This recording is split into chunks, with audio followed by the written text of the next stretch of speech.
बिस्मिल्लाहिर्रहमानिर्रहीम। अस्सलाम वालेकुम स्टूडेंट। जो डिस्पेंसर के बच्चे हैं, ठीक है, ये उनकी बुक है फेडरल बोर्ड की।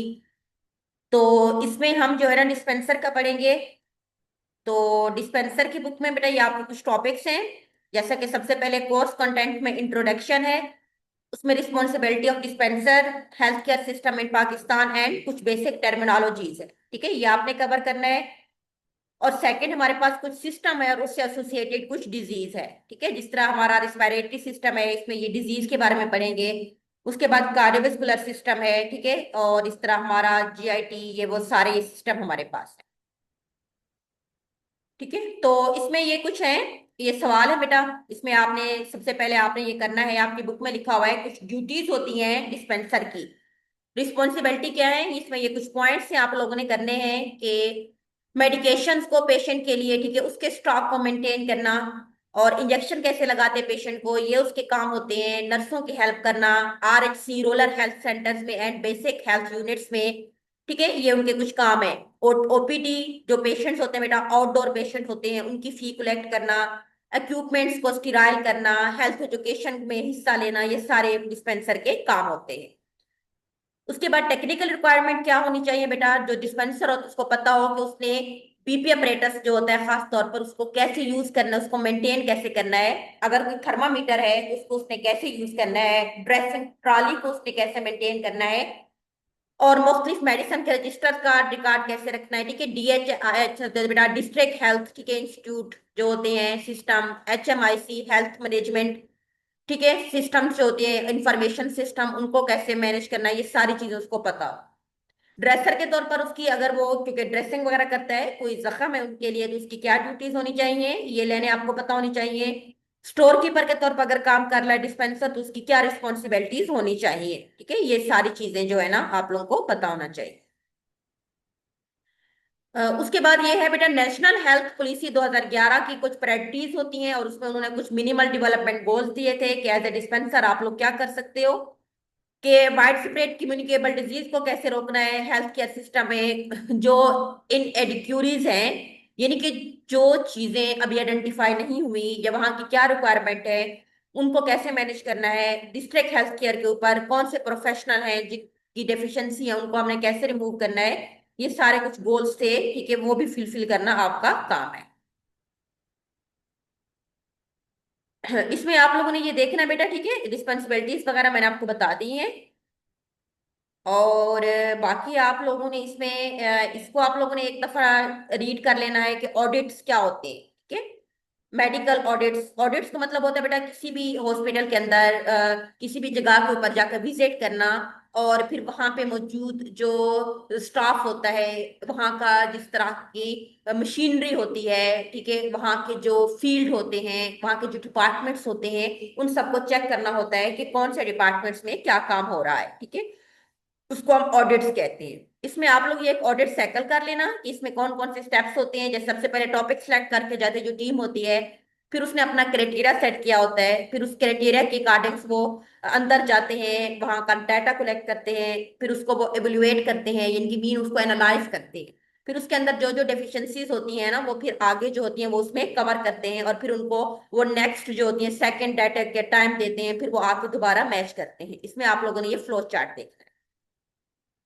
उसके बाद ऑडिट में क्वेश्चन कौन से पूछे जाते हैं बेटा, ठीक है, और किस टाइप का ऑडिट हो सकता है, प्रॉब्लम्स क्या हो सकती हैं ड्रग के साथ, ये सारी चीजें आपने इसमें एक दफा देखनी है। उसके बाद है बेटा पेशेंट सेफ्टी एरर्स और कॉम्प्लिकेशन इश्यू क्या होते हैं, ठीक है, इसमें ये देख सकते हैं कि किस चीज में पेशेंट को क्या क्या इश्यू आ सकते हैं हेल्थ केयर सिस्टम के अंदर। उसके बाद एक आपने ये क्वेश्चन तैयार करना है, पेशेंट राइट्स, पेशेंट की क्या हकूक होते हैं। पेशेंट का सबसे पहला तो होता है बेटा उसकी रिस्पेक्ट करनी चाहिए, उसकी एक वकार के साथ, हमदर्दी के साथ पेशेंट को ट्रीट करना सबसे पहला एक बेसिक ह्यूमन राइट होता है, ठीक है। और दूसरे नंबर पे कि पेशेंट को आपने उसके नाम के साथ पुकारना है, आपने उसको अच्छी सर्विसेज प्रोवाइड करनी है। उसके बाद आपको अपने पेशेंट का, आपका जो पेशेंट है उसको ये पता होना चाहिए कि जो उसका डॉक्टर है उसका नाम क्या है, ठीक है, उसका नेम और उसके डेजिग्नेशन दोनों पता होने चाहिए। हेल्थ केयर जो कि को जो उसको प्रोवाइड की जाती है, उसका वो जो डॉक्टर है जो उसको प्रोवाइडर होता है उसका क्वालिफिकेशंस का भी उसको पता होना चाहिए, ठीक है। वो जो एजुकेशन उसके लिए जरूरी है, जो काउंसलिंग पेशेंट के लिए जरूरी है, वो भी पेशेंट को प्रोवाइड करना जो होती है आपके फर्ज में शामिल है। ठीक है, ये तो कुछ पेशेंट राइट्स है बेटा, इसके कुछ पॉइंट्स है, ये आप लोगों ने लाजमी ये वाला सवाल प्रिपेयर करना है।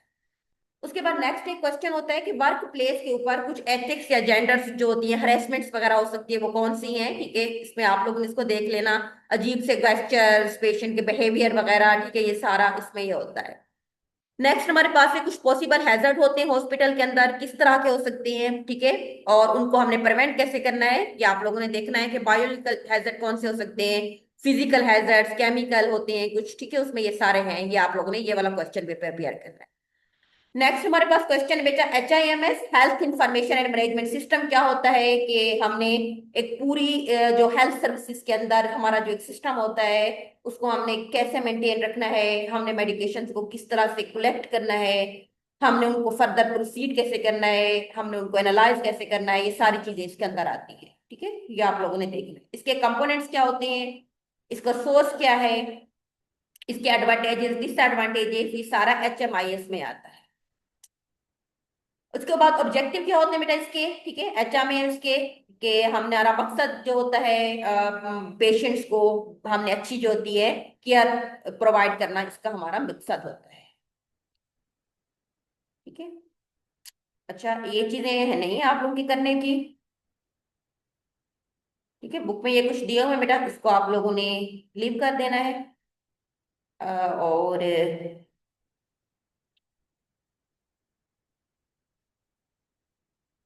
ठीक है, अच्छा नेक्स्ट जो आप लोगों ने बेटा आगे प्रिपरेशन करनी है, वो यहाँ से आप लोगों ने देखना है कि health care system in Pakistan में किस तरह का है। पाकिस्तान में बेटा functioning of health care system क्या होता है, और PHC प्राइमरी हेल्थ केयर किस तरह की है। प्राइमरी हेल्थ केयर क्या होता है बेटा, ये एक लाजमी हेल्थ केयर जो होती है, जो यूनिवर्सली तौर पर बनाई जाती है, हर एक लोगों को इंडिविजुअली तौर पर भी और फैमिली में भी जो होती है उनको हेल्थ की केयर प्रोवाइड करना, और ये हमारे मुख्तलिफ कम्युनिटीज में होता है, ये अफोर्ड बेस्ड भी होना चाहिए। ठीक है, ये सारा इसके अंदर आता है। उसके कंपोनेंट कौन से होते हैं, हमने अच्छी फूड बेटर सप्लाई करनी है, सैनिटेशन का ख्याल रखना है, सप्लाई वाटर की करनी है, बेसिक एजुकेशन देनी है लोगों को, डिजीज को कंट्रोल करने के मेथड बताने हैं, उनके हमने मेंटल हेल्थ को इम्प्रूव करना है। ठीक है, एसेंशियल्स मेडिकेशन हमने उनको देनी है, मदर हेल्थ जो होती है, चाइल्ड हेल्थ, फैमिली प्लानिंग का पता होना चाहिए, ये इसके कंपोनेंट्स आपने देखने। प्रिंसिपल होते हैं बेटा PHE से, क्या होते हैं कि हमने इफेक्टिवनेस देखनी है कि जो हम सर्विसेज प्रोवाइड करनी है, इक्वालिटी या equitable distribution of health services, बराबरी देनी चाहिए सबको, एफिशिएंसी क्या होनी चाहिए, एक्सेसिबिलिटी लोगों को एक्सेस होनी चाहिए, कि अगर कहीं पर कोई सर्विसेज प्रोवाइड किए जा रहे हैं तो बगैर किसी अमीर गरीब के लोग उन चीजों को अवेयर कर सके। अफोर्डेबिलिटी होनी चाहिए बेटा, ठीक है, ये सारी चीजें इसमें आती हैं। उसके बाद हेल्थ फॉर ऑल एक रूल पास हुआ था, HFA, हेल्थ फॉर ऑल 2000 में। ठीक है, WHO ने इसको दिया था, और यूनिसेफ, ये दो ऑर्गेनाइजेशन है बेटा जिस पे काम करती हैं, उसके कुछ गोल्स थे, ये आप लोगों ने देखने हैं। उन्होंने खासतौर पर TB को प्रिवेंट किया था, बेसिक फैसिलिटीज 3 to 4 किलोमीटर तक लोगों को प्रोवाइड प्रोवाइड करनी थी। कुछ उन्होंने बच्चों के लिए इम्यूनाइजेशन की सिस्टम बनाए थे, जैसे कि TB, डिप्थीरिया, पर्टोसिस के खिलाफ। ठीक है, ये सारी चीजें इसमें आ जाती है। उसके बाद उसके कुछ गोल्स थे, ये आप लोगों ने देखने हैं।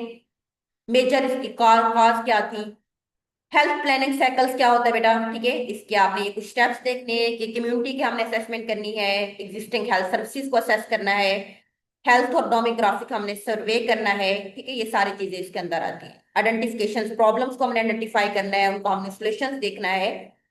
लेवल ऑफ हेल्थ केयर बेटा होते हैं हमारे पास, प्राइमरी जिसमें बेसिक हेल्थ केयर यूनिट आते हैं, सेकेंडरी जिसमें THQ और DHQ आते हैं, टर्शरी होता है बेटा जिसमें मेडिकल हॉस्पिटल्स वगैरह आते हैं, ये सारे आप लोगों को पता होने चाहिए। ठीक है, BHQ में क्या होता है, क्या उसकी रिक्वायरमेंट है, कितना स्टाफ होना चाहिए, मेडिकल्स क्या होने चाहिए, ऑफिसर्स कितने होने चाहिए। ठीक है, पेशेंट रिस्पॉन्सिबिलिटीज क्या होती हैं स्टाफ की, वो आपने पॉइंट्स करने हैं। BHQ स्टाफ की क्या ड्यूटीज होती हैं।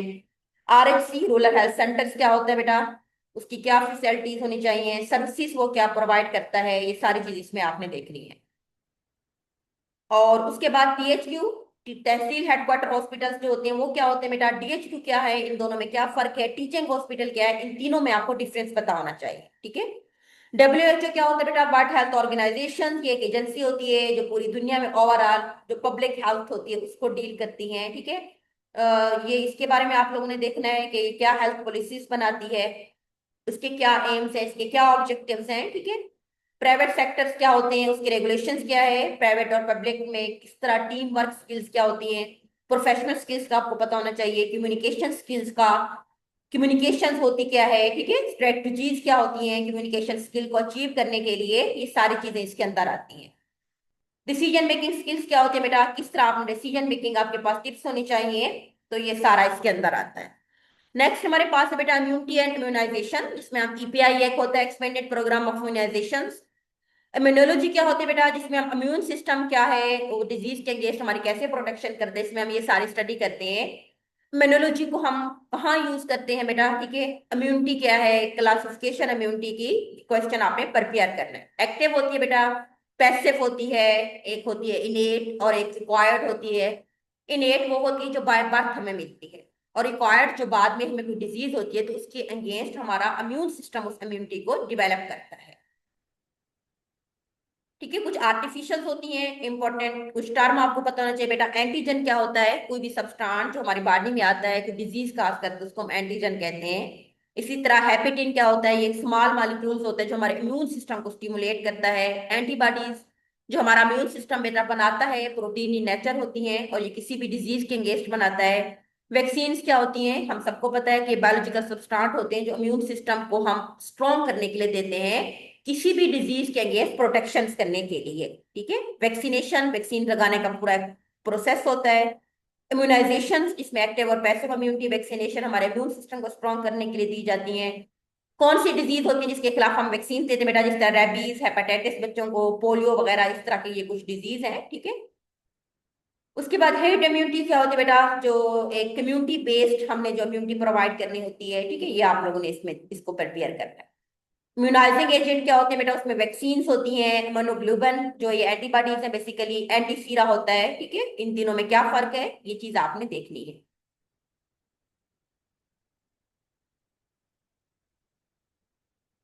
ठीक है। ये एंटीबॉडीज कौन सी हैं, कितना टाइप्स की हैं, किस तरह से हम इसको देते हैं, एंटीसीरा टॉक्सिन्स क्या होते हैं, इनकी एक कोल्ड चैन आपस में किस तरह से होती है, एक स्ट्रॉन्ग सिस्टम होता है जिसमें हमने वैक्सीनेशन प्रोवाइड करनी होती है, कोल्ड चैन इक्विपमेंट कौन से होने चाहिए, ठीक है। और ईपीआई क्या होता है? एक्सपेंडेड प्रोग्राम ऑफ इम्यूनाइजेशन, इसको कौन चलाता है? ईपीआई की में कौन सी डिजीज को कंट्रोल कवर करती है? टीबी को, पोलियो को, मेजल्स, डिप्थीरिया, पर्टोसिस, ठीक है। ये बेटा कफ होती है जिसमें बलम के साथ साथ ब्लड आता है कफ के अंदर, टेटनेस, हेपाटाइटिस, ठीक है, मेनिंजाइटिस, इन्फ्लुएंजा, उसके आपने ऑब्जेक्टिव देखने हैं। और इम्प्लीमेंटेशन स्ट्रेटजीज क्या है? कंट्राइंडिकेशन वैक्सीनेशन कौन सी होती है? तीन तरह की होती है, कुछ जनरल कंट्राइंडिकेशन होती है, कुछ वैक्सीन से रिलेटेड होती हैं, ठीक है। ये चीजें आपने इसमें देखनी है। डीपीटी वैक्सीन कौन सी होती है बेटा? उसके आपने एक दो नाम करने हैं। मेजल्स के अंदर why measle is given at 9 month child, इसका आपने कुछ शॉर्ट क्वेश्चन आपने तैयार करने हैं। येलो फीवर क्या होता है इसका पता होना चाहिए। टेटनस टॉक्सॉइड्स क्या होती हैं, ठीक है। ये आपने इधर से इसको प्रिपेयर करना है। उसके बाद बेटा हमारे पास डिप्थीरिया क्या होता है? ये जो होती हैं एक तरह की आप कह दो कि हम टेस्ट करते हैं जिसमें हम ये देखते हैं कि पॉसिबल इसकी कॉजेज क्या हो सकती है, ठीक है। इसलिए ग्राम पॉजिटिव एक बैक्टीरिया की वजह से होता है, जिसके अंदर पहले खांसी होती है, मुंह में ब्लिस्टर्स वगैरह बन जाते हैं, और उसके साथ साथ जो होती हैं ईयर बेस के ऊपर ये अटैक करता है, फिर सांस का मसला हो जाता है, ठीक है। और इसमें ये स्ट्रेप्टोकाई बैक्टीरिया की वजह से होता है। पर्टोसिस जिसको हम whooping कफ भी कहते हैं बेटा, ठीक है। प्रॉब्लम इसके क्या है, इसके बारे में आपने रीड करना है। न्यूनेटल टेटनेस, छोटे बच्चों को ये जो बीमारी होती है, ठीक है, इसकी हमने ये भी जो होती है बैक्टीरियल इन्फेक्शन होता है, ग्राम पॉजिटिव बैक्टीरिया की वजह से होता है। पोलियोमाइलाइटिस, ठीक है। और उसका कैसे आपने इसको कंफर्म करना है, ये अपने इसके बारे में आपने देखना है। ट्यूबरकुलोसिस बेटा, ये मैकोबैक्टीरियम ट्यूबरकुलोसिस जो होती है, टीबी है, ये मैकोप्लाज्म बैक्टीरिया की वजह से होती है, ठीक है। उसके लिए हम उसके कंफर्म कुछ टेस्ट वगैरह करते हैं। उसके बाद है बेटा मेजल्स वगैरह, ठीक है। ये किसकी वजह से होता है? रनी नोज इसमें होता है, रेड आइज वगैरह हो जाती हैं, कंफर्म हमने इसके टेस्ट देखने हैं। अच्छा, ये कुछ बेसिक बेसिक चीजें थी बेटा, ये आप लोगों ने प्रिपेयर करनी है। ये लेक्चर खासतौर पर ऑनलाइन बच्चों के लिए है जिनको मैं गाइडेंस दे रही हूँ। ये आपकी बुक है, ये बुक मैंने ग्रुप में भी शेयर की हुई है। आप अपनी ये बुक परचेज कर लें और इस तरीके से जो जो मैंने टर्म्स आपको बोली हैं, जो जो क्वेश्चन बोले हैं, आपने उनको प्रिपेयर करना है, ठीक है। ये कुछ बेसिक टर्मिनोलॉजीज हैं, ये आप लोगों को पता होनी चाहिए, ठीक है। ये आप लोगों की बुक के अंदर है, जो बार बार रिपीट होंगी, और इसी को ही लेके हम आगे चलेंगे। अच्छा बेटा, ये सेक्शन ए के बारे में मैंने आपको एक ब्रीफ सा इंट्रोडक्शन दिया है। इसमें मैंने आप लोगों को वाज़ेह गाइड कर दिया है कि आप लोगों ने क्या क्या चीजें प्रिपेयर करनी है और किस तरीके से करनी है। सारा वर्ड टू वर्ड आपको रट्टा लगाने की जरूरत नहीं है। आप बेसिक कॉन्सेप्ट ले लो, ठीक है, और उसमें से आपने जो आप कुछ आपके पेपर में आए वो आप लिख सकते हैं। बाकी जो हमारे इंशाल्लाह कुछ सिस्टम और उससे एसोसिएटेड डिजीज है, सेक्शन बी में आता है, वो हम नेक्स्ट लेक्चर में स्टार्ट करेंगे। आज के लिए इतना काफी है। अल्लाह हाफिज।